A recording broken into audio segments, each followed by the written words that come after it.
We're very fortunate tonight to have two distinguished guest conductors. And the group you see before you is our middle school All City group. We have representation from all of our schools. And this group is under the direction of Mr. Jim Van Zandt. Mr. Van Zandt is currently the Director of Fine Arts for the Round Rock Independent School District, an incredible educator and musician, and we're extremely excited about having him here tonight. Also, I want to take this time to recognize two very special people who have helped organize the middle school group. We have Ms. Shane Tao and Jeff Owens from Gorsky Middle School.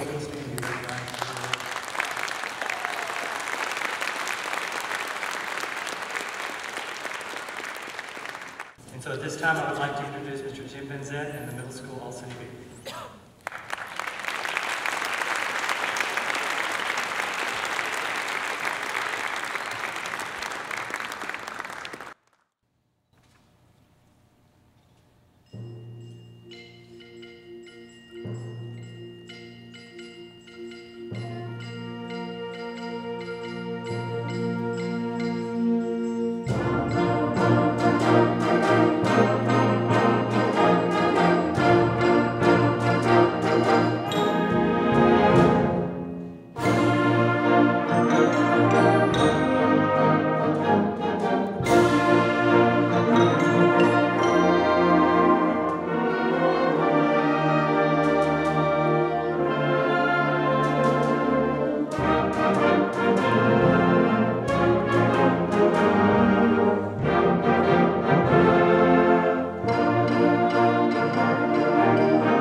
Thank you very much for your attendance tonight. And we opened our piece with a piece by Sam Hazo called As Winds Dance. And it's a great piece for teaching syncopation, and we had fun working with that. A bit of explanation for the next piece, though, was inspired by a true story of the only case of sailors surviving a sunken submarine and actually escaping. And the piece of music written by Ron Balmages was inspired by a book called Escape from the Deep. And it was about a submarine called the Tang, which, due to a malfunction as it was about ready to be put away in World War II, a torpedo turned upon itself, and there was an explosion, and it sunk. And there were some survivors, and this music depicts what goes on about all of that. Intentionally, the explosion was left out musically, but you can hear some of the pictures through the colors in the piece of this piece called Escape from the Deep.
I got to say, the kids that come and sit still for 7 hours and behave like they behaved and make music and learn is one of the things that's right with education. I spend 90% of my time advocating for educating the whole child, including the fine arts. And research shows that what these students do, if they're in a continuous and sequential and spiraling study of music or the arts, they do better in every subject. Their graduation rates are better, their TAKS and STAR scores are better, their socialization is better.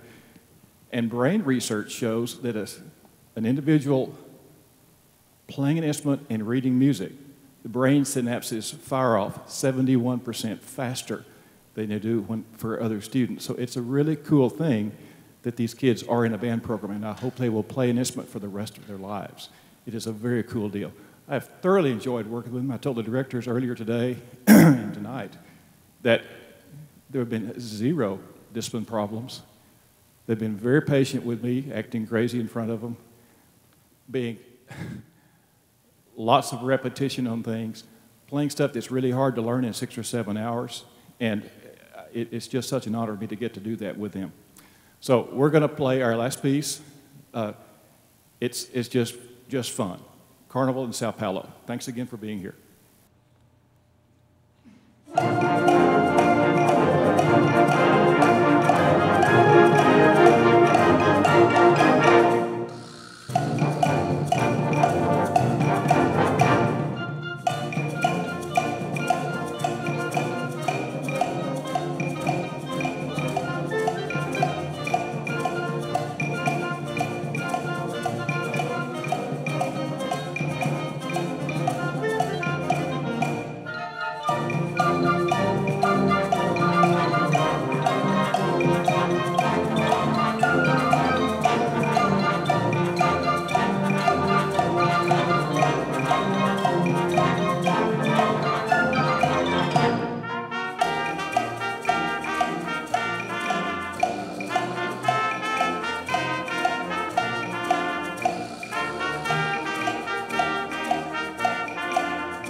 In life, we seldom come across individuals that impact our field of education, not only in our state, but in our nation. But our conductor tonight has impacted the state of Texas for over the years and our country with his dedication and his belief in music education. We're very fortunate tonight to have Mr. Richard Floyd, the Director of UIL for the state of Texas, one of the finest conductors and educators that we have in our field, teaching our kids tonight. So Mr. Floyd, we welcome you to the podium and thank you for coming to Austin ISD.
Man shouldn't be allowed to have as much fun as I've had last night and all day today with these great young people that you see before you. They've been focused, they've been intense, they've been open to learning and to challenges, and I couldn't have asked for a more committed and dedicated group of young musicians to work with for the last 24 hours. We opened with a piece called Canzone Bergamasca. It's by a composer, I think it was Samuel Scheidt. That piece was written about 1600. One of the joys to me about music is the fact that we get to go back and experience. You don't go to a museum and look at it. You don't read about it. You do it. And you get to experience music from decades and centuries past. I also told the students, and I will debate this with anybody that wants to discuss the issue, that if these folks on stage, or you for that matter, had been living in 1600s and you'd had an iPod, that piece would have been on your iPod. That was the popular music, the dance music of that period. And sometimes we think of it as being serious, classical, ancient, old. That was the fun stuff of then. And I think it's great that we can go back and experience that. We're going to play for you now a setting of a piece that probably has been scored and arranged as much as any piece of Western music for every combination, from orchestras, for bands, for choruses, for bagpipes, the wonderful melody, Amazing Grace. This particular setting of it was done by a gentleman named William Himes. William Himes is the director of the Salvation Army Brass Band in Chicago, which is one of the premier groups of that kind in existence. And he told me the story that they had a big program they had to do, and all of a sudden they realized they needed about 3.5 or 4 minutes of music, a little quiet, reverent interlude. His response was, don't worry, give me a few minutes and I'll get something put down for you. The music you're getting ready to hear, he wrote and arranged and set for this beautiful, beautiful arrangement of that great melody. He did this in about 30 minutes.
Another thing that I told these young people on stage is that when I program for something like this, everybody has their own bias and their own personal taste. I don't program to entertain. I program to challenge, to inspire, to stretch students' musical imaginations. And this means that we have to maybe work a little harder, think a little bit more focused, have a higher vision of what it is that we can do, and dig deep down in our sides of ourselves in terms of art and bringing that to the surface. And I also told them that some of the pieces we played were never really intended for a high school band to play. The piece we're getting ready to play, the composer Vincent Persichetti never thought about a high school band in Austin, Texas playing this piece. He wrote this piece for the Goldman Band, which was a professional band in New York City made up of very, very talented, highly paid, talented, professional musicians. And he really pushed the envelope in many ways in terms of the kind of music that he wrote. I told this, I mean, this is just kind of my hang-up. This is when my weird brain works. But I told this music you're about to hear is R-rated. Okay? It's for adults.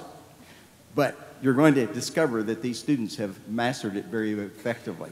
Vincent Persichetti pushed the envelope in terms of what wind bands could do. When he wrote this piece, no one had written anything like this. The amount of chords and the bitonalities, but also the independence of part. He created a whole new world for percussion players that they had never experienced before when he wrote this. And he dealt a lot with choirs of instruments. It's called Divertimento. We're going to do the following movements. It's 6 movements long. We're going to do the prologue, the first movement. We're going to do song. Then we're going to do dance. Then a burlesque. And then finally a march. This is the Divertimento of Vincent Persichetti.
I want to thank the directors in the AISD for allowing me to be a part of this wonderful celebration of the quality of education that exists in our city. I've been a citizen in Austin since 1984, and it's my home. And I'm proud of our community, I'm proud of our schools, I'm proud of our bands, I'm proud of our directors, and all that they do for this community and for the students that are a part of our community here. And so it was just great fun to be a part of all this. We're going to close with a Sousa March. Hope that's okay. I have a very good friend that told me a number of years ago, he was several years older than I, and he was giving me fatherly advice, I think. He said, Dick, a man that doesn't play a march doesn't love his mother. And I love my mother deeply, so we're going to play a march. This is Pathfinder of Panama. We talked briefly about the fact that at the turn of the century and up into the early part of the 20th century, the hottest traveling group on the planet was the Sousa Band. If they were in town, that was the ticket that everybody was scalping. It was always the big event. This was the rock concert, literally, of the early part of the 20th century. And then people came to Sousa and said, you know, we like your marches. How about publishing them so other people can play them? Well, he was kind of a crafty man. So he printed a little simple version on a page like this. It had all the notes, but it didn't have any of the dynamics. It didn't have any of the things that he did, where you'd take something up an octave here, and another place you would leave part of it out, and another place you'd put crescendos in that weren't written. That was the trademark, and that's what made the marches exciting. A man named Frank Byrne, who was with the Marine Band for many, many years, did a lot of research and has created some new additions to these marches that go back and through his research integrate a lot of the dynamics and articulation kinds of things that Sousa used. So what I would like for us to do is just sit back, close your eyes. Maybe it's about 1916, somewhere along that. And the Sousa Band is in town, and foot padding is permitted.